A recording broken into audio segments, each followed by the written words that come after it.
O ano é 2009. A capa da revista The Economist pega o mundo de surpresa com o Cristo Redentor alçando voo como se fosse um foguete. O artigo principal da edição da revista argumentava que o Brasil estava em um ponto de inflexão onde, a menos que ocorresse uma catástrofe, o país estaria a caminho de se tornar uma das maiores potências econômicas do mundo em 5 anos, superando até mesmo o Reino Unido. Afirmação essa que rendeu um título enorme na capa: Brasil decola. E então aconteceu.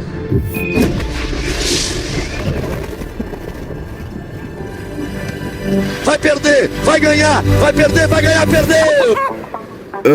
Só que não. A verdade é que, apesar de a gente sempre ouvir falar sobre o enorme potencial do Brasil, parece que estamos sempre andando em círculos. Nenhum de nós é capaz de sentir essa prosperidade chegando. Na verdade, a cada ano que passa, a sensação é de que está ficando mais difícil sustentar a manutenção de áreas básicas da vida, como moradia, transporte e alimentação. Deixa eu te mostrar uma memória recente. Era junho de 2023. Esperando por uma consulta no dentista, notei algumas revistas velhas jogadas no canto da sala de espera. É claro que ninguém vai se preocupar em trocar por revistas novas. Com o celular em mãos, quem é que vai ter interesse na leitura? Uma delas, em particular, chamou minha atenção. Não só pelo fato de ser muito velha, muito mais do que as outras, mas também por não ter uma palavra em português na capa e ainda assim evidenciar a imagem do Cristo Redentor, um monumento brasileiro. Eu comecei a folhear e, mesmo tendo sido chamado para o atendimento antes de conseguir ler o artigo, foi fácil entender do que se tratava. O Brasil era o país do futuro. Uma pergunta pairava na minha mente: por que o Brasil não deu certo? Comecei a procurar a resposta e não demorou muito até que eu percebesse: não existe um consenso sobre isso. Existem tantas variáveis que é impossível bater o martelo. Esse é um território nebuloso que divide opinião entre inúmeros autores e pensadores. E se até eles discordam sobre a resposta para essa pergunta, não espere que a verdade absoluta surja através de mim. Eu sou só um cara que estuda sobre os assuntos que tem interesse e compartilha os pensamentos no YouTube. O seu trabalho aqui não é acreditar em mim, é analisar o meu ponto de vista e questionar o que não parece fazer sentido para você. Por isso, eu te convido a se livrar de distrações e imergir comigo em uma jornada pelo tempo até o Brasil colonial.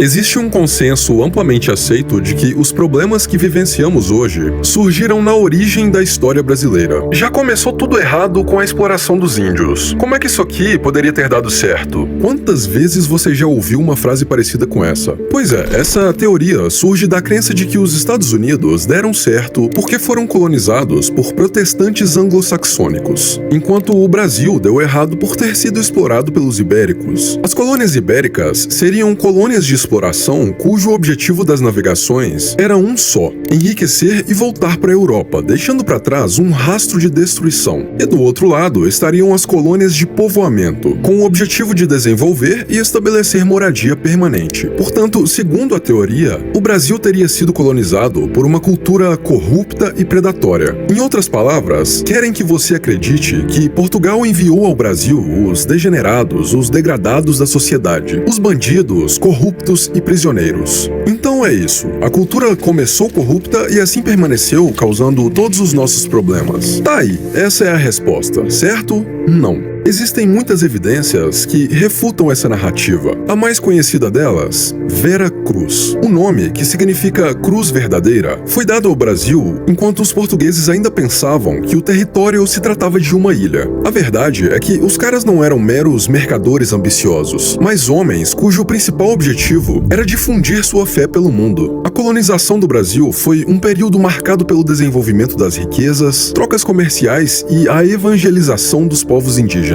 Os jesuítas teriam sido os responsáveis pela paz com os índios, pela educação e pela união do território brasileiro. Eles fundaram escolas, ajudaram os índios a entender o que é a caridade no conceito cristão, civilizaram os indígenas para abandonar o canibalismo, trouxeram conhecimento sobre o cultivo através dos campos agrícolas, aprenderam a língua das tribos e depois ensinaram o português. A verdade é que a gênese da sociedade brasileira teve sua base moral apoiada em valores cristãos. alguns. Imagine a cena, você é um indígena morando em uma vasta floresta rodeada por pau-brasil. Tem pau pra todo mundo, pau que não acaba mais. Se uma civilização mais avançada te oferece tecnologia de ponta que pode beneficiar a sua vida em troca do pau-brasil, isso realmente te parece uma relação de exploração cruel? Na minha visão, isso é uma mera troca voluntária, onde as duas partes saem da negociação dizendo obrigado. Então, se o nosso problema não está diretamente ligado a essa origem, quando foi que as coisas começaram a dar errado? O que fez com que a pátria amada Brasil começasse a se tornar o que nos dias atuais é chamado de bóstio? Para responder isso, é preciso avançar na linha do tempo.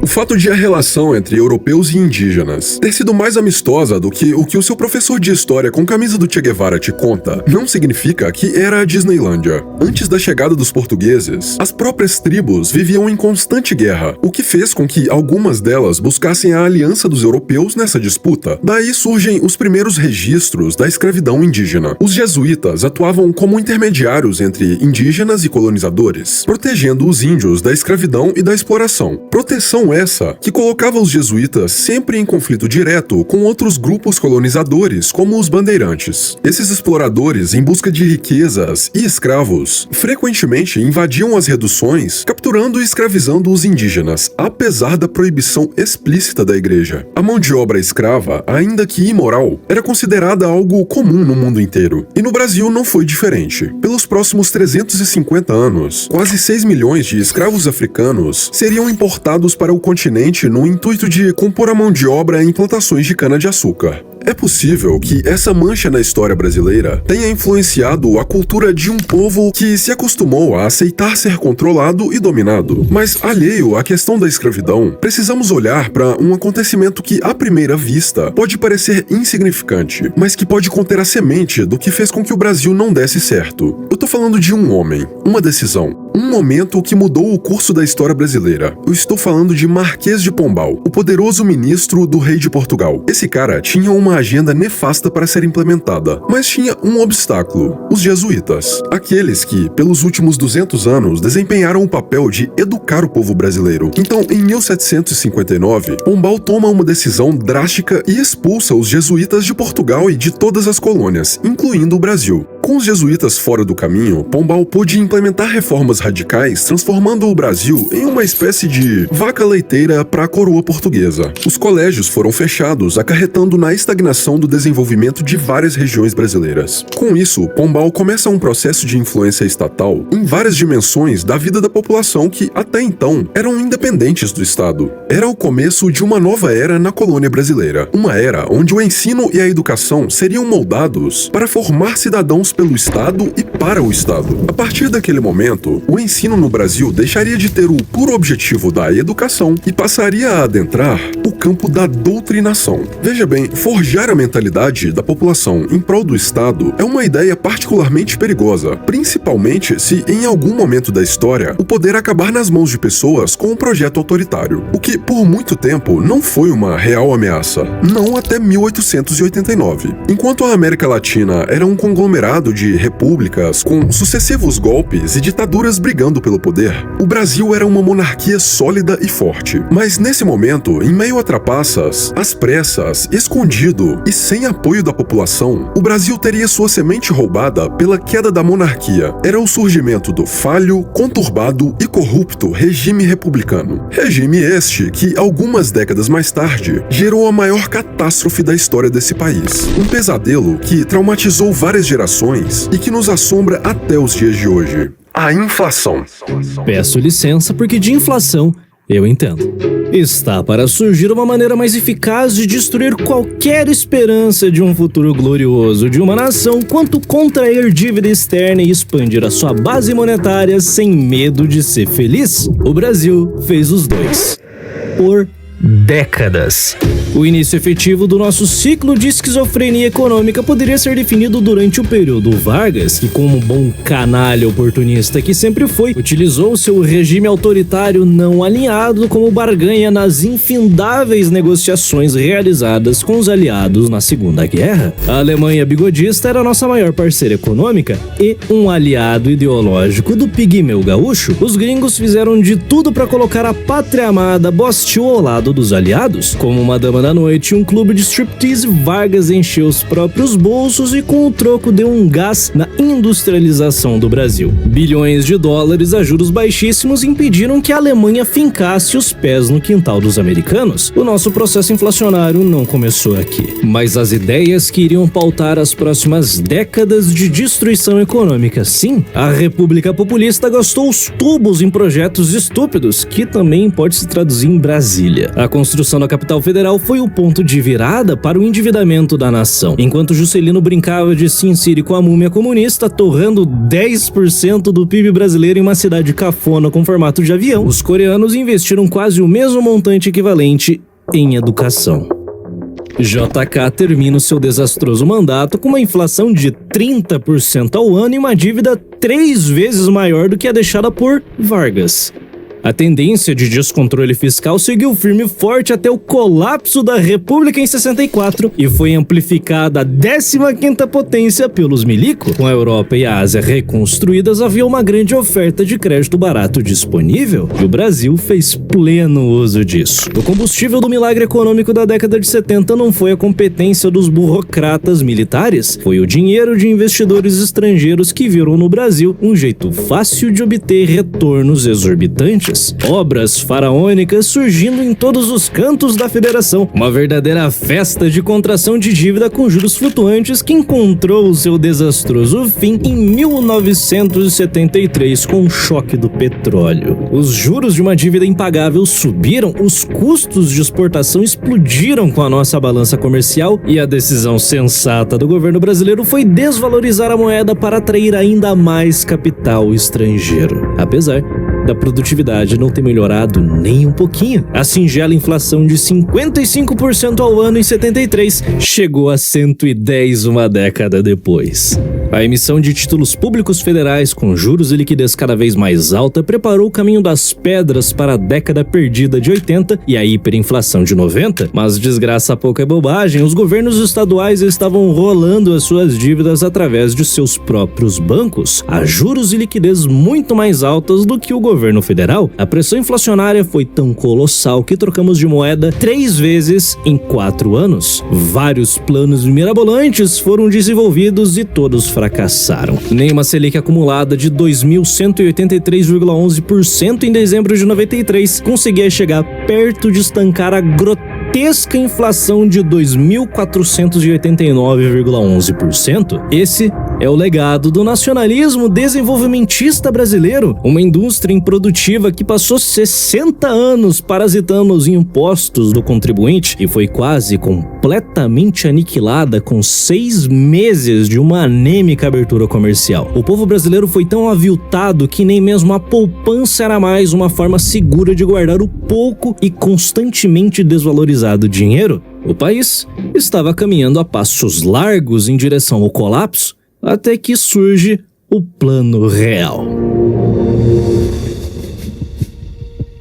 Imagine acordar, ir à padaria e descobrir que o pãozinho que você comprou ontem por R$1, hoje custa R$5. Pois é, era meio que essa a sensação que os brasileiros sentiam naquela época. Eis que, em meio a esse caos e o iminente colapso, surge o Plano Real. O plano era simples, mas tão audacioso que parecia ter saído de Hollywood. Criar uma nova moeda. Sim, mais uma das, 638 que haviam sido criadas nas décadas anteriores. Mas dessa vez com uma diferença chave em relação às outras. A moeda seria ancorada ao dólar, ou seja, R$1 valeria o mesmo que $1. Sim, por incrível que pareça, isso já aconteceu, já foi real. Ou melhor, já foi O real não era só mais uma moeda na longa lista de tentativas fracassadas de estabilização econômica. Não. O real era a esperança de um povo que há muito tempo sofria com a incerteza do dia de amanhã. Um povo que nem sequer conhecia a palavra investimento, não. Dinheiro na mão era vendaval.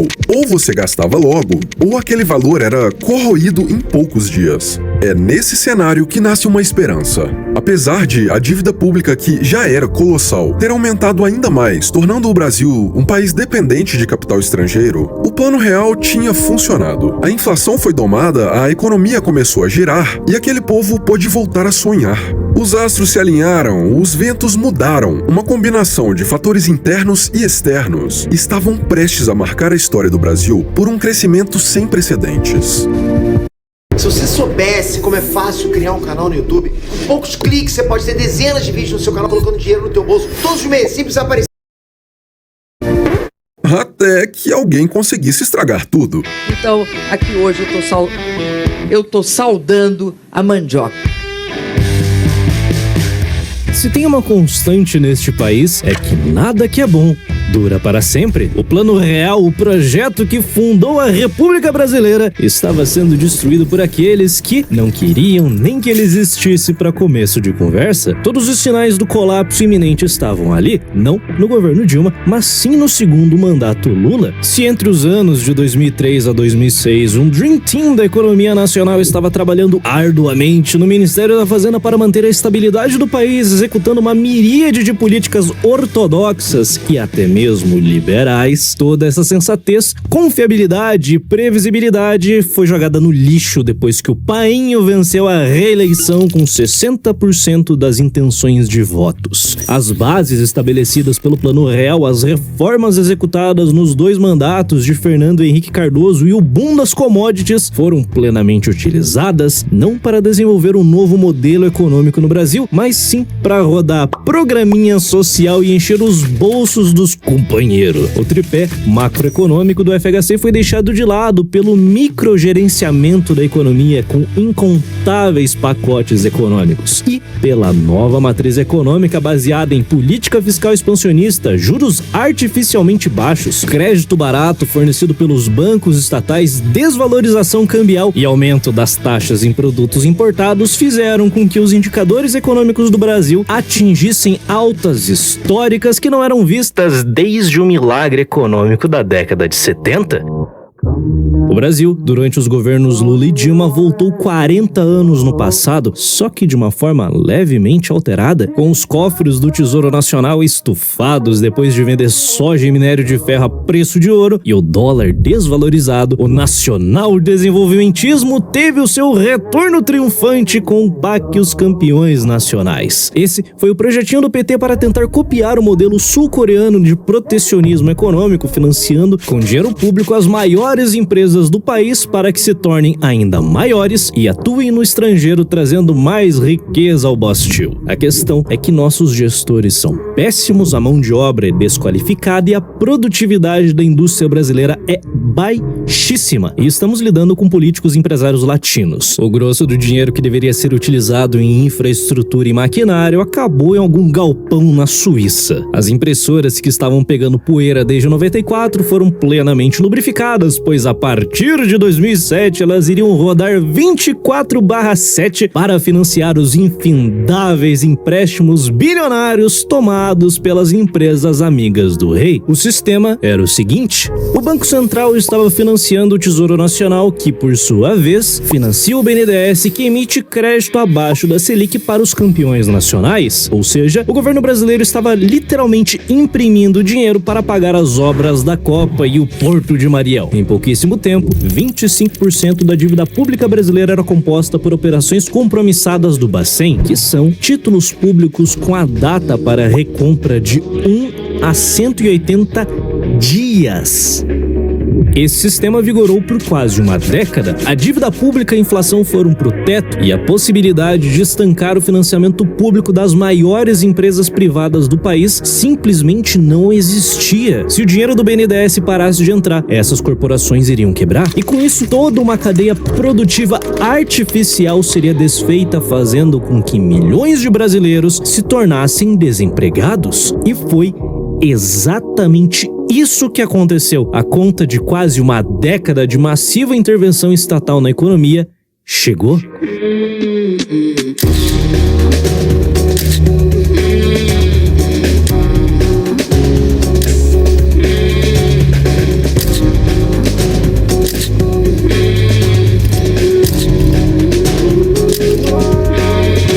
Vestindo as cores verde e amarelo, os manifestantes protestaram contra a corrupção, contra o governo Dilma Rousseff e o ex-presidente Lula. A gente tem estourando nesse período que a Dilma está no poder a Lava Jato. Então a gente tem escândalos de corrupção muito grandes vindo à tona. Então a gente descobre, assim, uma rede mesmo muito profunda até, que existia dentro do aparato político brasileiro. O Partido dos Trabalhadores foi o topo ali onde eles chegaram, mas não era só ele envolvido, eram diversos partidos, diversas figuras, diversas empresas. A conta chegou, e chegou com força. Desde então, o Brasil enfrentou e nunca mais se recuperou de uma das piores crises da sua história. O PIB caiu 3,3%, a inflação atingiu quase 9% e o desemprego disparou acima de 10%. O impeachment de Dilma Rousseff em 2016 marcou o fim de um ciclo político e o início de uma nova era, mais uma era de incertezas, polarização e instabilidade. E depois a gente vai ter o Bolsonaro assumindo em 2018 como uma pessoa fora do chamado establishment político, ao contrário do Lula, que surfou uma onda muito favorável. O Bolsonaro surfou duas ondas muito desfavoráveis. O Brasil, ele estava num bom passo para fazer retomadas econômicas importantes. E isso foi muito interrompido por conta da crise que a gente vive em 2020, sim. Em 2020, a crise sanitária atingiu o Brasil, exacerbando ainda mais os problemas econômicos do país. O PIB, mais uma vez, tem uma queda de 4,1% naquele ano. No ano seguinte, o Brasil começou a se recuperar lentamente da crise econômica, e quando parecia que as coisas iam melhorar... O estourar, então, da guerra na Ucrânia. E o Brasil, assim como muitos outros países, dependia, por exemplo, de fertilizantes da Rússia. Tudo passa-se a virar meio que uma bola de neve aqui para o Brasil, que imprime muito dinheiro em 2020, como outros países também. Por isso também eles estão sofrendo com essa inflação. A inflação não vem da guerra da Ucrânia, a inflação ela vem de 2020, porque os governos imprimem muito dinheiro. A inflação continuou a subir, atingindo 10% em 2021, o maior nível em mais de uma década. E mais uma vez... O Brasil parece que vai. Aí ele para. E a gente começa a abrir um precedente muito sério no Brasil, que aí a gente pode falar que a gente está tendo uma crise democrática ainda mais profunda, Rodrigo. A gente começa a ver que um desses poderes, que é o judiciário, começa a se colocar de uma forma mais política. O que a gente vê que seria contra a própria teoria da tripartição. Eu decidi não me aprofundar nessa parte da história e você provavelmente sabe muito bem o motivo. Esse silêncio ensurdece, denuncia e escancara o problema que estamos vivenciando nessa página da história brasileira. É nesse tipo de cenário que começamos a nos fazer uma pergunta que tem atormentado filósofos e pensadores por séculos. Por que os piores chegam ao poder?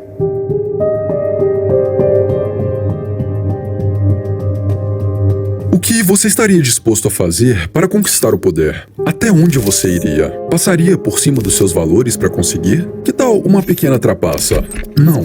Uma grande trapaça. Friedrich Hayek, um dos maiores pensadores do século XX, ícone da escola austríaca de economia, argumenta que a razão pela qual os piores chegam ao poder não é um acidente, mas uma certeza. Isso porque o sistema político sempre favorece aqueles que estão mais dispostos a fazer qualquer coisa para vencer. Aqueles que têm princípios, que se recusam a mentir ou manipular para ganhar vantagem, são esmagados por aqueles que não têm escrúpulos para chegar ao poder. É como se um bodybuilder supernatural subisse em um palco para competir contra o Chris Bumster. Não importa o quanto ele se esforce, se não entrar no jogo que os outros estão jogando, será massacrado. Se Hayek estiver certo, se for realmente inevitável que os piores cheguem ao poder, então nossa melhor defesa é o conhecimento, não a mera informação, mas a capacidade de compreender e refletir sobre essas informações. Os motivos pelos quais o Brasil não deu certo estão longe de ser simplesmente culturais, mas a solução para esses problemas talvez seja: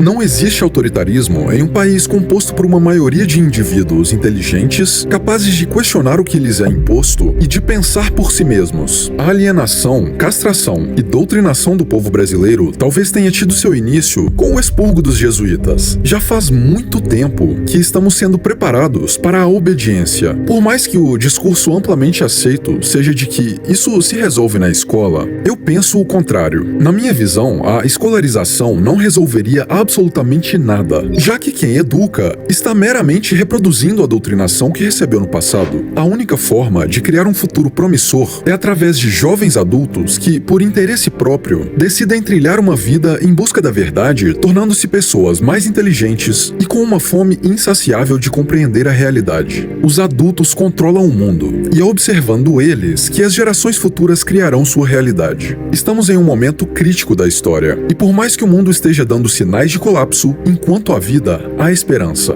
Esse foi provavelmente o vídeo mais importante que eu fiz até hoje, porque durante a pesquisa dele, percebi uma verdade. Se quisermos mudar alguma coisa nesse país, ou melhor, nesse mundo, precisamos de mais pessoas se tornando inteligentes, buscando a verdade e entendendo melhor sobre como as coisas funcionam. A melhor coisa que você pode fazer pelo seu país é ficar mais inteligente o quanto antes. Só assim você terá a capacidade de ampliar a visão daqueles que estão ao seu redor. Afinal, um fósforo aceso em meio à escuridão é capaz de espalhar luz para milhares de outros fósforos. É assim que criamos uma sociedade menos dócil, mais sensata e, o mais importante, verdadeiramente livre. Nos meus 31 anos de vida, nada nesse mundo aumentou tanto a minha inteligência e tão rápido quanto a profissão de criador de conteúdo. Esse trabalho me obriga a ficar mais inteligente e entender melhor o mundo, ao mesmo tempo em que ajuda outras pessoas a ampliar a visão de mundo delas, e ainda sou muito bem remunerado por isso. Então eu criei uma aula para te mostrar como funciona esse processo todo. Assim, você também pode se tornar um ponto de luz na centelha que tece o conhecimento no mundo. A aula é de graça, então se sentiu chamado, se quiser entender melhor, na descrição tem um link chamado A Profissão do Futuro. Eu quero agradecer a Bárbara Martinelli e ao Impera pela participação nessa obra. Sem eles, isso não teria ficado tão foda, então vai lá se inscrever no canal deles. Vamos lá, eu sou Abraham